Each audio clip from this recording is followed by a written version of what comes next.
Justin Hunt's meticulously guarded life surrounding his son, Pete, is thrown into chaos when Tina claims Pete is secretly live-streaming, a claim investigated by his skeptical cousin, Chester.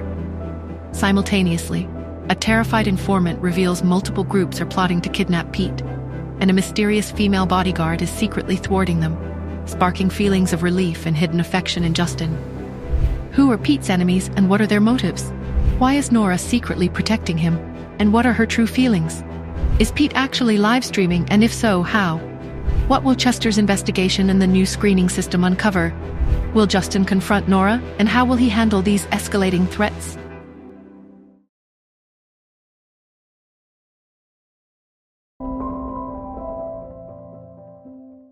Justin finished up some work and left his office.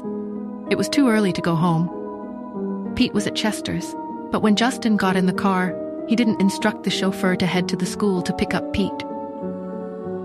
"Where would you like to go, sir?" asked the chauffeur. "To the Golden Sunshine School." "Yes, sir." The school's 50th anniversary celebrations were coming up soon, and the 20 children involved in the opening ceremony dance had to practice for an hour more than usual. Cherry and her friends entered the dance studio at 4 o'clock and stood in line. Sinead was standing next to Cherry. Although she had been warned not to provoke Cherry, she had been pouting and glaring at her all day. After putting up with it for several hours, Sinead couldn't stand it anymore. She reached out her arm and pushed Cherry.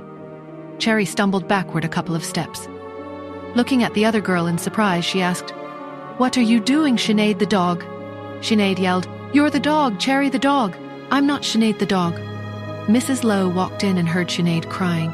She frowned and asked, "What's wrong?" Sinead pointed at Cherry and said, "She's bullying me." Cherry shook her head and said, "That's a lie. I'm not bullying her." Mrs. Lowe shouted, "Cherry, apologize to Sinead immediately." Cherry was stunned for a moment. Then she shook her head and said, "I didn't do anything wrong." "How dare you be so impertinent?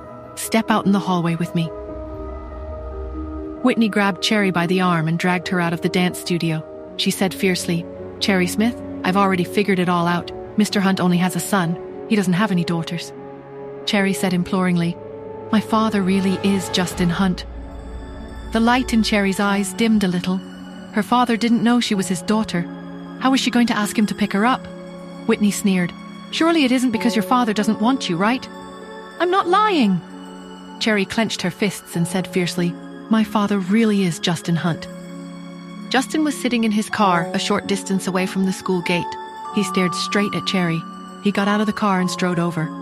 As soon as he approached, he heard Whitney saying sarcastically, "Ha! Are you even now insisting that your father is Justin Hunt? You might as well say you're the president's daughter if you think you're that great." As soon as the words left Whitney's mouth, a low, deep voice reached her. "She may not be the president's daughter, but I can arrange a meeting with him if you want to check with him yourself." Whitney froze as though she had become paralyzed. She slowly turned her head to see Justin standing right next to her. She looked at Cherry incredulously before looking at Justin again. She pointed at Cherry and stammered, Is this your child, Mr. Hunt?" Justin looked at Cherry with love and affection in his deep, dark eyes. Yes. He had confirmed it in public. Whitney felt overwhelmed. Cherry's father really was Justin Hunt. Justin stepped forward, bent down, and picked up Cherry. After getting Cherry into a comfortable position in his arms, Justin looked at Whitney and asked, "Who is your husband?" Whitney didn't want to answer, but she didn't dare keep quiet. She replied hesitantly, "Bob Lowe." "Bob Lowe?" Justin snorted softly. "I see." Turning, he walked back to his car while holding Cherry in his arms. Pete had already waited for over half an hour at Chester's, but his father still wasn't there to pick him up. The bored little boy sat at the doorstep with his chin in his hands. An SUV stopped at the entrance to the school, and Nora got out. She strode over to him and said, "Come with me, Pete." He was confused. Nora tucked a bit of hair behind her ear and said, a little embarrassed, "Your father happened to see Cherry at the kindergarten. When I arrived to pick her up, I couldn't find her. I was told that your dad had been there, so I drove over here to get you, and that's why I was late." Pete felt a little as if his father had abandoned him. A silent Pete followed Nora to the SUV. On the way home, he suddenly asked, "Mommy, what will you do if Daddy realizes who Cherry is?" Nora pursed her lips and said, "To be honest, it's not that we can't tell him the truth. We just need to find out why your father hates me. Everything depends on that answer." She didn't feel that she had done anything terrible at all. The two of them arrived at the Hunt mansion. Nora dropped Pete at his house. "Go on, Pete. I will see you soon." Pete waved a small goodbye to his mother as she drove off. Meanwhile, Justin, having left the Golden Sunshine Kindergarten, gently placed Cherry in the back of his car. They arrived at the Anderson Villa. Justin unbuckled Cherry and helped her out of the car. "Go on inside, sweetheart," he said, his voice unusually gentle. Cherry, her eyes bright with excitement from the day's events, skipped towards the entrance, pausing to wave at her father before disappearing inside. Justin watched her go, then turned and walked back towards his car, a thoughtful expression on his face.